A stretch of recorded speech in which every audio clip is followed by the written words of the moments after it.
দুপুরে মায়ের সাথে রাগ করে মিরপুর ১ নম্বরের হাজী রোডে ঝিলপাড় বস্তিতে যায় চতুর্থ শ্রেণীর ছাত্রী চাঁদনী। সেখানে লম্পট খোকনের কুনজরে পড়ে সে।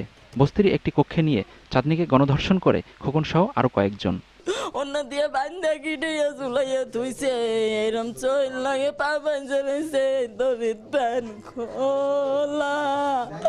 আমার মায়ের 10 বছর স্কুলে পড়ে, এই পড়ে উঠছে। আমার একটা সন্তান, আমি হইলাম নিঃসন্তান হয়ে গেছি। রাজু ইসমাইল ওই বস্তিতে থাকে, গাঞ্জা খায়, সবাই চিনে। খোকন হ্যাগুলাকে আরো 2 জন আসলে, সবাই হ্যাগো চিনে। এক পর্যায়ে চাঁদনী জ্ঞান হারিয়ে ফেললে তাকে গলায় ওড়না দিয়ে ঝুলিয়ে রেখে পালিয়ে যায় পাষণ্ডরা।